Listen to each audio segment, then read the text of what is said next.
بسم اللہ الرحمن الرحیم۔ السلام علیکم۔ آپ دیکھ رہے ہیں ٹی ڈی پی اینالیٹیکا۔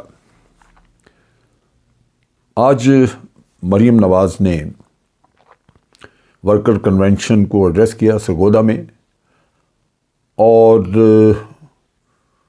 جو جوڈیشری کی توہین کی،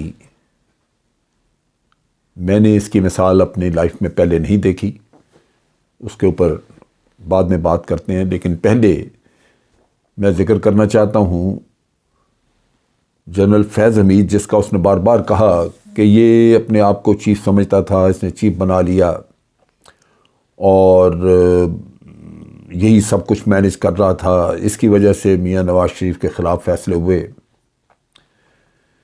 بات یہ ہے کہ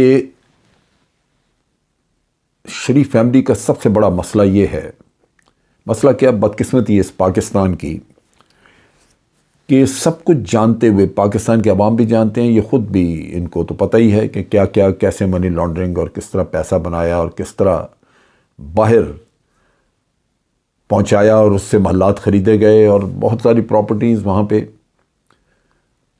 یہاں بے شک یہ کہتے رہیں کہ لندن کیا پاکستان میں بھی ہماری کوئی پراپرٹی نہیں ہے، جھوٹ صبح سے لے کے رات، اور پھر 365 دن، اور پھر اس کے بعد پھر بھی یہ ہمت کہ اپنے آپ کو انسان سچ کہہ کے بتائے۔ فیض حمید کے بارے میں جو کچھ کہا گیا وہ بالکل غلط اور جھوٹ پہ مبنی ہے۔ 2017 اور 18 میں در حقیقت یہ کیسز جو تھے ان کے فیصلے ہوئے، اور فیصلے ہوئے عدالتوں میں۔ فیض حمید اس وقت D G I S I نہیں تھے، بلکہ آئی ایس آئی میں ایز میجر جنرل سروس کر رہے تھے، اور D G I S I ایک لیفٹیننٹ جنرل ہوتا ہے جو کہ اس وقت نوید مختار تھے۔ یہ کہنا کہ فیض حمید نمبر 1 بھی نہیں تھا جب آئی ایس آئی میں، اور اس وقت بھی عدالتیں اس کی اشارے پہ چلتی تھیں یا کچھ اور، تو یہ ناقابل یقین چیز ہے۔ اگر عدالتوں نے فیصلے کیے ہیں، کسی کے کہنے بھی اگر کیے ہوں، یہ بھی مان لیں اگر کہ کسی کے کہنے پہ بھی کیے ہیں، تو عدالتیں اپنے فیصلوں کی ذمہ دار ہیں۔ آپ ان فیصلوں کو چیلنج کرتے رہے، لیکن میاں صاحب تو فیصلوں سے بھاگ کے لندن جا بیٹھے،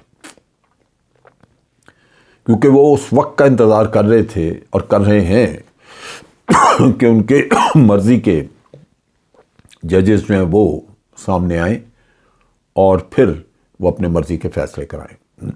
ان کی مرضی کے فیصلے ہوتے بھی رہے، لیکن یہ کرنا کہ آپ ججز جو سٹنگ ججز ہیں ان کا نام لے لے کے ان کو کہیں کہ یہ خواب دیکھ رہا ہے چیف جسٹس بننے کا، جس سے مجھے شبہ پڑتا ہے کہ یہ جو پی ایم ایل این کی گورنمنٹ ہے یہ کوشش کرے گی کہ جو اگلے چیف جسٹس بننے والے ہمارے جج ہیں ان کو کسی نہ کسی طرح اس عہدے سے روکا جائے۔ یہ ان کی بدنیتی نظر آتی ہے۔ اس نے 5 کے ٹولے کا ذکر کیا مریم نے کہ جی یہ 5 کا ٹولہ ہے، پھر ان کی تصویریں دکھائیں جس میں فیض حمید، جنرل فیض حمید، جسٹس ثاقب نثار اور جسٹس کھوسا، یہ 3 شامل تھے، اور 2 جو آج سٹنگ ججز ہیں ان کا۔ ان میں ایک آڈیو لیک کا بھی ذکر اس نے کیا، جو کہ کہا جاتا ہے کہ چیف منسٹر پنجاب پرانے جو ex chief minister Chaudhry Pervaiz Elahi, ان کی اور جسٹس مظاہر علی اکبر کی بات ہو رہی ہے، حالانکہ ان کی بات نہیں ہے۔ جو بات مظاہر علی اکبر کے درمیان ہوئی وہ غالباً الیکس لیک کے تک ہی رہی، اس سے آگے نہیں گئی، لیکن جس میں کہا جا رہا ہے کہ جسٹس مظاہر علی اکبر کے پاس فلاں کیس لگوایا جائے، نہ وہ کیس آیا نہ وہ کیس لگایا گیا، اور بات ہو رہی ہے ایک وکیل سے، کسی سے جو کہ جس سے ریکویسٹ کی جا رہی کہ ادھر لگوا دیں۔ اگر لگوا بھی دیا جاتا، اگر وہاں ہوتا بھی، تو تب بھی فیصلے بولتے ہیں، پتہ لگ جاتا ہے کہ کیا فیصلہ جو ہے وہ درست ہے یا نہیں۔ جیسے مختلف فیصلے ہم دیکھتے ہیں، میاں صاحب کے اکثر فیصلے جو ہیں وہ ان کی اپنی ثوابدید کے تحت ہوتے رہے، تو پہلی دفعہ پکڑے گئے اپنی چوریوں پہ۔ یہ وہاں پہ عوام کے سامنے انہوں نے اس طرح کی باتیں کی. پھر عمران خان کا کہا گھڑی چور گھڑی چور. آپ امیجن کریں، دیدہ دلیریاں دیکھیں. توشہ خانہ کا ریکارڈ یہ آج بھی صحیح طرح دے نہیں رہے، ٹیمپر کیا ہوا ہے. لیکن آپ دیکھیں کہ توشہ خانہ سے جو کچھ یہ لے کے گئے ہوئے ہیں وہ تو اس کا تو عشر شیر ہی نہیں جو عمران خان نے لیا. اور یہ بھی ذہن میں رکھنا چاہیے کہ اگر توشہ خانہ سے کوئی چیز لی جاتی ہے، اگر آپ اس میں پیسے ادا کر دیے، آپ نے جو بھی اس وقت کا قانون ہے اس کے مطابق اگر آپ نے پیسے دے دیے ہیں تو اب وہ چیز آپ کی ملکیت ہے. آپ اس کو بیچیں یا پھینک دیں، آپ کو سوال نہیں کیا جا سکتا. لیکن یہ اتنے بودے لوگ ہیں کہ انہوں نے پہلے تو اس کو کویشچن کرنا شروع کیا. پھر اس میں اندر تصویر تھی خانہ کعبہ کی، گھڑی کے ڈائل پہ بنی ہوئی. پھر وہ کہنا شروع بہو جی خانہ کعبہ بیچ دیا. خانہ کعبہ والے، وہ خانہ کعبہ کے ماڈل سعودی عربیہ میں ہر جگہ بکتے ہیں. جائے نمازوں کے اوپر خانہ کعبہ کا وہ انہوں نے بنایا ہوتا ہے سامنے. خانہ کعبہ کی تصویر والا ڈرامہ تو وہ ہر چیز پہ کرتے ہیں. لیکن یہاں پہ یہ ڈرامہ بنانے کے لیے وہ کسی نے بڑا صحیح کہا تھا کہ یہ وہ لوگ ہیں جو کہ خانہ کعبہ کے اندر بیٹھ کے جھوٹ بولتے تھے کہ ہم نے جنرل مشرف سے کوئی ایگریمنٹ نہیں کیا. خانہ خدا کے بالکل سامنے بیٹھ کے جھوٹی قسمیں کھاتے تھے، اور یہ تصویر کا ڈرامہ یوں رچا رہے ہیں جیسے کسی نے اٹھا کے خانہ کعبہ بیچ دیا ہے، نعوذ باللہ. سو یہ ان کی. اچھا، اب جو میاں صاحب کی کنوکشن ہے اس کو وہ ایک کنسپریسی، ایک سازش ظاہر کر رہے ہیں. عجیب بات ہے، آج دن تک منی ٹریل نہیں دی، اور یہ حقیقت نہیں ہے کہ میاں صاحب انہی اپارٹمنٹس میں رہ رہے ہیں. جن اپارٹمنٹس میں رہ رہے ہیں ان کی ملکیت یہاں پہ آ کے انہوں نے کہا جی مجھے تو پتہ نہیں کس کے، عدالت میں جا کے یہ کہتے. آپ امیجن کریں کہ اس طرح دھوکہ دینا قوم کو، ملک کو، اور پھر اس کے بعد اپنے آپ کو بالکل بے گناہ ڈکلیئر کر دینا خود ہی. اصل چیز کیا ہے اس وقت؟ جو سارا دباؤ ہے وہ یہ ہے کہ بینچ بنے ان کی مرضی کے. حالانکہ بینچ بنانا چیف جسٹس کی ثوابدید ہے، وہ بنائے جیسے بھی. 9 ججز ہیں جس میں سے 5 اگر کسی کیس کے حق میں فیصلہ دیں گے، خلاف دیں گے، تو وہ 5 کا فیصلہ مانا جائے گا.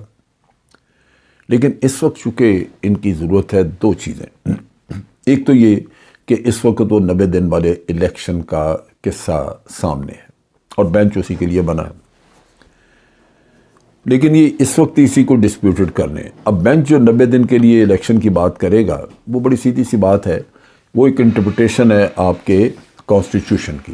اور کانسٹیٹیوشن کی انٹرپریٹیشن میں تو کوئی بھی اس میں غلط بات نہیں کر سکتا، اس وجہ سے کہ وکلا کے بہت بڑے پینلز ہوں گے جو اس کی وضاحت کریں گے اور پھر ایک کنسنسس ڈیولپ ہوگا، تو اس کی بات نہیں. لیکن اس میں بھی یہ چاہتے ہیں کہ فیصلہ ان کی مرضی کا ہو، کیونکہ یہ الیکشن کروانا نہیں چاہتے. ان کو اپنی ذلت امیز شکست نظر آتی ہے. دوسری جو چیز ہے وہ یہ ہے کہ میاں صاحب باہر سے آ نہیں سک رہے، کیونکہ یہاں آئیں تو وہ مقدمہ اور جیل ان کا انتظار کر رہی ہے، باوجود اس کے کہ ان کے اپنے بھائی کی حکومت ہے اور یہ اس قدر قانون شکن لوگ ہیں کہ یہ ان کو جیل میں نہیں ڈالیں گے. گھر میں بٹھا کے اس کو کہہ دیں گے کہ یہ سب جیل ڈکلیئر کر دی ہم نے. مگر اس کے باوجود میاں صاحب کی شرط یہ ہے کہ ان کو کلین چٹ ملنی چاہیے. لہٰذا ان کو ایک ایسے ججز کا پینل چاہیے جو میاں صاحب کو بالکل ان کے کوئی شواہد مانگے ہی نہ، کچھ نہ دیکھے. اب تو ویسے بھی نیب آرڈیننس سمنٹ کرنے کے بعد تو شواہد جو ہیں وہ نیب نہیں لے کے آنے ہیں. سو نیب شواہد ڈھونڈتا رہے گا. سو میاں صاحب کو ایک کلین چٹ لے کے دینی ہے. یہ وہ سارا ڈرامہ ہے جس کی وجہ سے آج اتنی بڑی توہین عدالت کی گئی سٹنگ ججز کی. جو ریٹائرڈ ہیں ان کو تو یہ برا بھلا کہتے ہی رہتے ہیں. اب یہ بہت سارا اونس، بہت سارا ایک ذمہ داری چیف جسٹس کے اپنے کندھوں پہ آ گئی ہے کہ وہ اس سچویشن کو کیسے ہینڈل کرتے ہیں. لیکن میں آج ٹیلی ویژن چینلز پہ، مختلف ٹیلی ویژن پروگرامز میں، کچھ میں نے بھی حصہ لیا، میں سنتا رہا قانون دانوں کو. ایک چیز سب نے مشترکہ کہی جس پہ کہ سب کا اتفاق رائے تھا، وہ یہ کہ یہ بڑی زبردست توہین عدالت ہے جس کا نوٹس ضرور لیا جانا چاہیے. اگر آج اس کی اس کرتوت کے بعد اس کو سزا نہیں دی جاتی اور اس کا نوٹس نہیں لیا جاتا تو پھر ہم یہ سمجھیں گے کہ لازماً پاکستان میں قانون ہر کسی کے لیے ایک جیسا نہیں ہے۔ اب تک کے لیے اتنا ہی۔ افواج پاکستان زندہ باد، پاکستان پائندہ باد۔